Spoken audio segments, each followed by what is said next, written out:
उद्धव ठाकरे यांनी काय करावे, काय करू नये, हा माझा विषय आहे. तुम्ही म्हणाल अनिलजी, एकूण आतापर्यंतचे जर व्हिडिओ आम्ही बघितले तर आम्हाला असं दिसतंय की तुम्ही उद्धव ठाकरेंच्या विरोधात आहात. आम्हाला आश्चर्यही वाटतंय हे तुम्ही म्हणताय. आम्हाला आश्चर्यही वाटतंय कारण उद्धवचा ते राक्षसाचा प्राण पोपटात असतो, तसा उद्धवचा प्राण ज्या पोपटात आहे तो पोपट म्हणजे संजय राऊत आहे. तो तुमचा एकदम जिगरी दोस्त. आणि दोघं जिगरी दोस्त असताना त्याचा जो मित्र उद्धव आणि त्याचं जे दैवत बाळासाहेब, त्यांचा तो मुलगा, तर कधी सांगत नाही संजय तुम्हाला की उद्धवला जरा सांभाळून घे, माझ्या बरोबर आहे तो, मी त्याचं काम करतो वगैरे. तुम्हाला खरं सांगू, संजयची माझी मैत्रीचं लेवल वेगळी आहे. असं एकमेकाविरुद्ध किंवा अजूनही, पूर्वी तर माझ्यावर ठपका हाच होता की भाऊ तर म्हणायचा की हा विश्वप्रवक्त्याचा प्रवक्ता अनिल थत्ते, इथपर्यंत गेलं होतं खरंय. पण आता माझ्या असं लक्षात आलं की हा जो आमचा पोपट आहे, एरवी काय असतं की पोपटाला कुणीतरी बोलायला शिकवतं. हा आमचा पोपट वेगळाच पोपट आहे. हा तोता महिन्यामधला तोता आहे. हा त्या महिनेला म्हणजे उद्धवला बोलायला शिकवतो. उद्धव जे बोलतो, म्हणजे लोक असं म्हणायचे, अरे संजय राऊत म्हणजे काय रे, तो रामदास पाध्येचा बोलका भावला आहे. उद्धव करतो आणि त्याच्यातून आवाज येतो. तो जे बोलतो ते सगळं उद्धवच असतं. ते नव्हतं खरं कधीच रामदास पाध्येच्या बावल्याच्या भूमिकेमध्ये संजय नव्हता. मला तर नेहमी माहिती आहे की असा उद्धव दिशाहीनच असतो कायम. म्हणजे उद्धवच्या या बावळटपणाच्या गोष्टी सांगायच्या तर पहिली गोष्ट म्हणजे, जोपर्यंत त्याच्या बायकोने आग्रह धरला नव्हता, वहिनींनी, रश्मी वहिनींनी, तोपर्यंत तो मुख्यमंत्री होतच नव्हता. त्याला व्हायचंच नव्हतं उद्धवला. संजयला त्याला मुख्यमंत्री करायचा होता, पण त्याच्या आधी संजयला चॉईस होता स्वतः मुख्यमंत्री होण्याचा. पण संजयला माहिती होतं की आपल्याला ऍक्सेप्ट करणार नाहीत कोणी, त्यामुळे तो शहाण आहे. त्यामुळे त्यांनी, शरद पवारांनी जेव्हा सांगितलं की तूच हो, तेव्हा ते म्हणाले की ते मला झेपणार नाही, मला हे लोक मान्य करणार नाही. मग एकनाथ शिंदेचं नाव चालत होतं ना राजा. एकनाथ शिंदेना उद्धवने सांगितलं की तुम्हालाच मी मुख्यमंत्री करणार आहे शिवसेनेचा, तुम्ही खर्च करा. 200-400 कोटी रुपये खर्च करायला लावले त्यावेळेला. आठवत आहे ते सत्तांतराचं ते सगळं महाआघाडी वगैरेचं नाट्य. त्यावेळेला उद्धवला नव्हतं व्हायचं. पण तसं कसं आहे माहितीये, थोडंसं तसं म्हटलं तर त्याला राग येतो. मला कोणीतरी निरोप दिला की ती उपमा कशाला देतात त्यांना, वहिनींना पण वाईट वाटतं, त्यांना पण वाईट वाटतं. मी म्हटलं आता त्यांना मी जे काय बोलतो त्यातल्या कशामुळे वाईट वाटतं, पण मी नेहमी राघोबा दादा आणि आनंदीबाई आणि असं ती उपमा देतो. पण ती उपमा मला सुचली ना, ती उद्धवचा मा करणे वगैरे या संदर्भात, ती वहिनींबद्दल पूर्ण आदर आहे मला. किंबहुना तुम्हाला जर आठवत असेल तर फार मागे मी एक व्हिडिओ असा केला होता की ज्याच्यामध्ये म्हटलं होतं की मी रश्मी वहिनींनी महासाहेबांच्या भूमिकेत शिवसैनिकांबाबत जावं. त्या जे म्हणजे ते सत्ता होती बरं का त्यावेळेला, तर त्यावेळेला मी म्हटलं की वहिनींनी, त्यांचा एक स्वभाव आहे वेगळा, त्या अशा कनवाळू, मायाळू, दयाळू वगैरे आहेत खरं म्हणजे. पण ती दया, माया आणि वात्सल्य आणि हे जे आहे ते महासाहेबांचा परंपरेतलं आहे.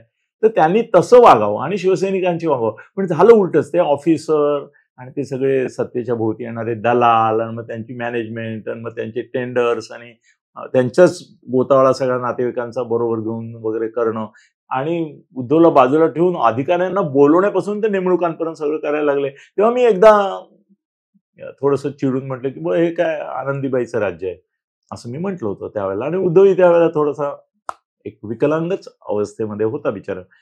तर उद्धव तुम्ही उद्धवना विचारू शकता, तुमच्या मनामध्ये आता आदरार्थी बहुवचन हवं असेल ना, तर उद्धव, जसं राज ठाकरेंबाबत माझा प्रॉब्लेम होतो की मी प्रेमाने राजच म्हणतो तोंडी, तर उद्धवच्या बाबतीत तसंच आहे की मी अहो उद्धवजी वगैरे असं नाही म्हणू शकत. एक तुम्ही 75 वर्षाचा आहे, पोर आहेत माझ्यासाठी, मी त्याला लहानपणापासून पाहत आलेलो आहे.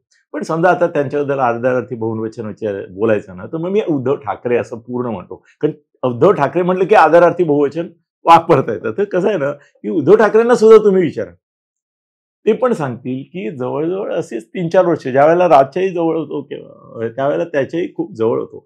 आम्ही ते चौरंग म्हणून त्याचं जे गॅरेजमध्ये हे होतं तिथे बसायचो.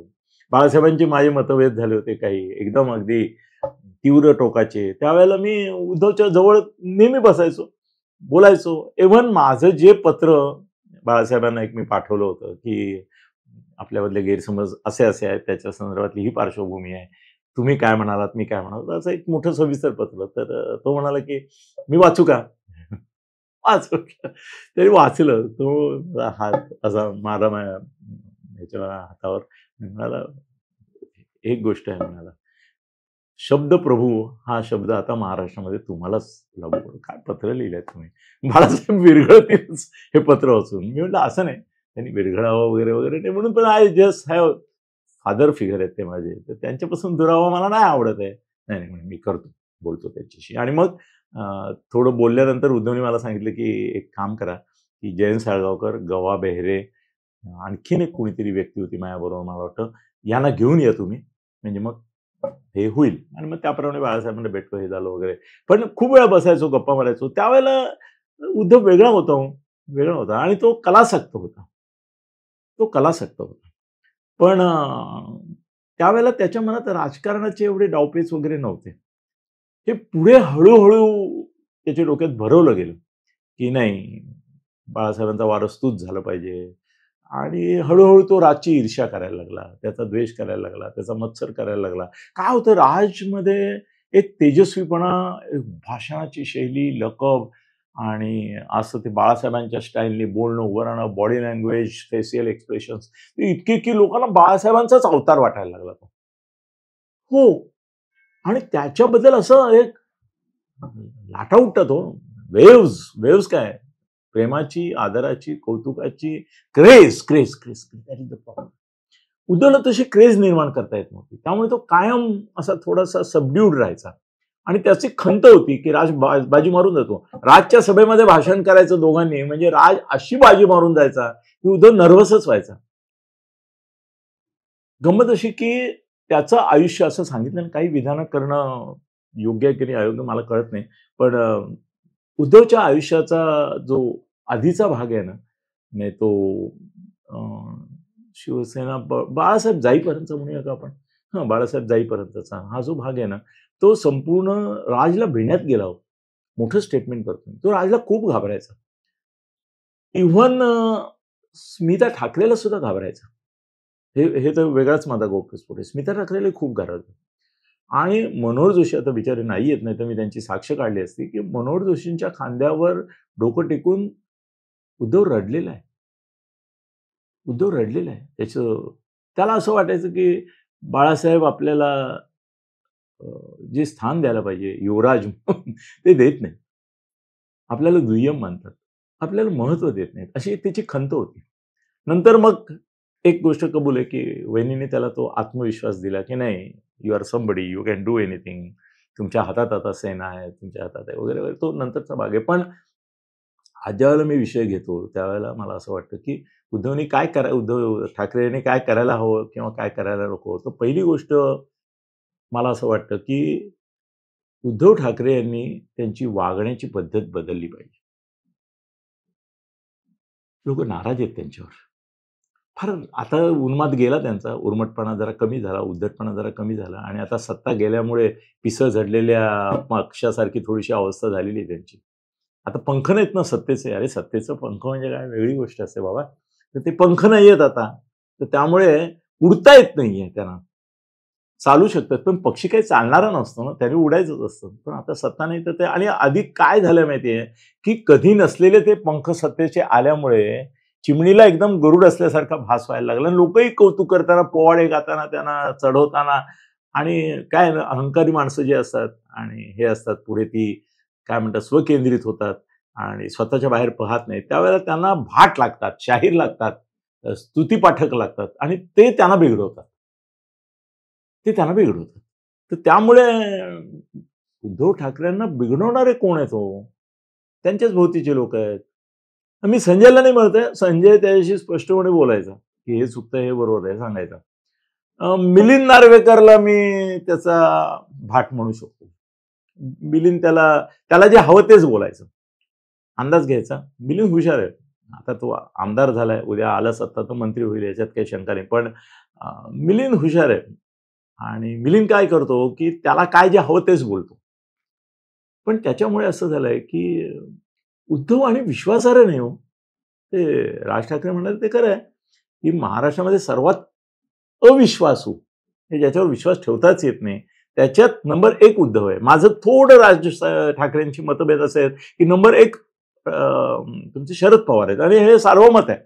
हे मी सांगतो असं नाही. महाराष्ट्रातला कुठलाही राजकीय नेता नाव सांगितलं, ज्याच्यावर विश्वास ठेवू नये असा माणूस कोण? तर तो म्हटलं शरद पवार.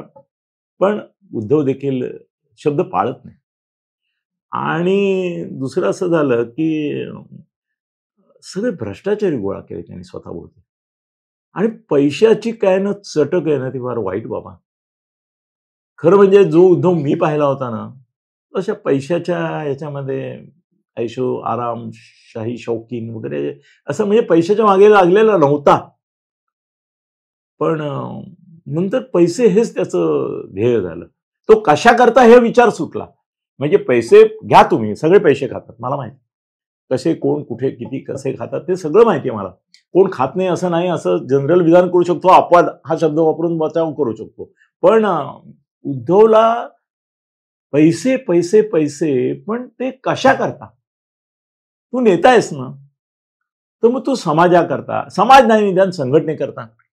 तुम्हाला सांगितलं तर आश्चर्य वाटेल, संजय म्हणजे सामना, संजय म्हणजे शिवसेना असं समीकरण असताना सुद्धा प्रदीर्घ काळ संजय, आता मला वाटतं 30-32 वर्ष झाली तो सामनाचा कार्यकारी संपादक आहे.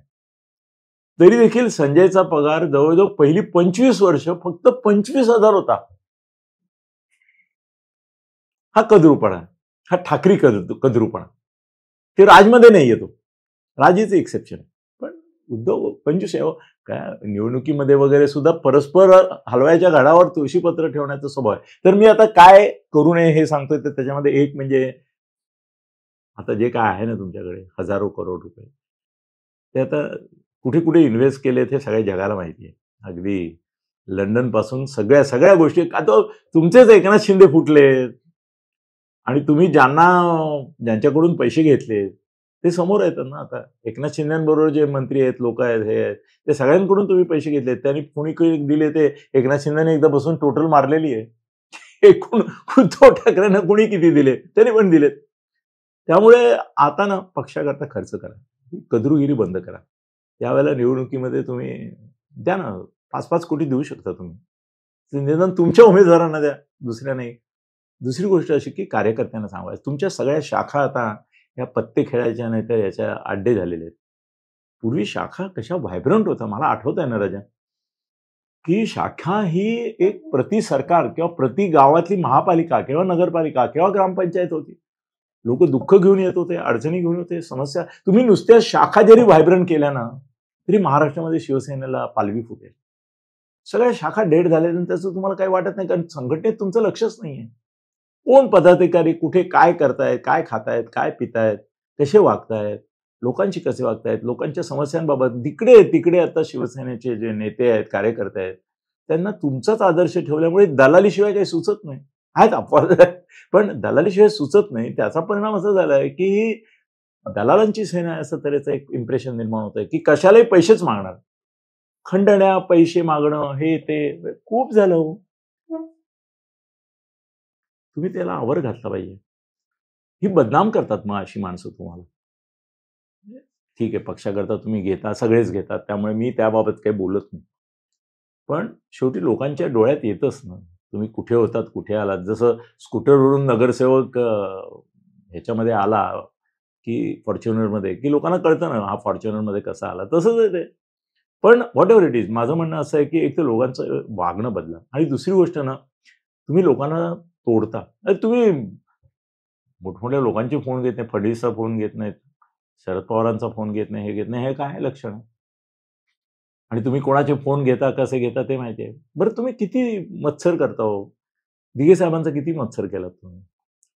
सगळ्यांचाच केला. शिवसेनेमध्ये तुम्ही मत्सराने राज ठाकरेला बाहेर कोणी काढलं? तुम्हीच काढलं. सगळे जेवढे शिवसेनेतून बाहेर पडले ना, उद्धव ठाकरे तुमचा जर स्वभाव असा नसता ना, तर हे 40 लोक फुटले नसते. हे 40 फुटले हे तुमच्या रागावर फुटले, तुमच्या लक्षात कसं येत नाही? हे काही वैचारिक मतभेद नाहीत, तुम्हाला माहिती आहे. हे वैचारिक मतभेद नाही, हे भावनिक सुद्धा नाही, हे आर्थिक सुद्धा नाही. त्याचं कारण असं आहे की मी खातो तुम्ही खा ही तुमची पॉलिसी होती, मला माहिती आहे. त्यामुळे तुम्ही कुणी किती खाल्ले हे विचारत नव्हता, हे मला माहिती आहे. त्यामुळे आर्थिक सुद्धा नाही. हा वागण्याचा बोलण्याचा भाग होता. तुम्ही त्यांना वागवत नव्हता नीट, त्यांचा आत्मसन्मान सांभाळत नव्हता, स्वाभिमान सांभाळत नव्हता, ही दुःख होतं. तुम्ही फाट्यावर मारत होता सगळ्यांना. ते बंद करा. आता सत्ता नाही आहे तुमच्याकडे, पण येऊ शकते. आता तरी काही वेगळी समीकरणं दिसत आहेत, त्याच्यामुळे मी म्हणू शकतो. आणि दुसरी गोष्ट अशी की काय करा हे मी सांगतोय, त्याचं काय करू नका हे सांगतोय, पण तुमच्या भोवती काही आहेत नतद्रष्ट माणसं, खाष्टदुष्ट नतद्रष्ट की जी तुम्हाला मिसगाईड करतात. त्यांच्यापासून सावध राहा, खूपच सावध राहा. तुम्ही तुमच्या याचे पत्ते पिसले पाहिजेत बाबा परत. आणि तुमच्याविषयी ज्या अफवा पसरत आहेत ना सगळीकडे, त्याही थांबल्या पाहिजेत. मी त्याच्या बाबतीत फार बोलत नाहीये, पण तुम्हाला माहिती आहे कोणत्या प्रकारच्या अफवा पसरवल्या जात आहेत. ते करू नका. आणि दुसरी गोष्ट अशी की लोकांना हे दिल्लीला जाणं वगैरे हे ते जे आहे तुमचं सगळं तिकडे वगैरे, त्याबाबत सुद्धा लोकांच्या मनात हे नाही. कारण बाळासाहेबांच्या घरी सगळे यायचे, पण आता बाळासाहेब थोडेच आहात तुम्ही. त्यामुळे तुम्हाला जावं लागतं हे आम्ही समजू शकतो. पण तुम्ही माणसं जपा आणि संघटना जोपासा, एवढंच मी सांगेन. आणखीन बोलण्यासारखं खूप आहे, पण एकाच वेळेला एवढं बोलणं बरोबर नाही. ऑलरेडी 16 मिनिटं 40 सेकंद झाली आहेत, त्यामुळे बोलेन मी पुन्हा वेळोवेळी. पण माझा हेतू चांगला आहे उद्धवजी, हे लक्षात ठेवा. मी तुमचा वैरी नाही आहे, शत्रू नाही आहे. तुमच्याविषयी माझ्या मनात किलमिश नाही, विषय नाही, जे तुमच्या मनात सगळ्यांविषयी असतं. एनिवे, धन्यवाद. खळबळजनक गौप्यस्फोट म्हणजेच YouTube चॅनल अनिल थत्ते गगनभेदी. खळबळजनक गौप्यस्फोट म्हणजेच YouTube चॅनल अनिल थत्ते गगनभेदी.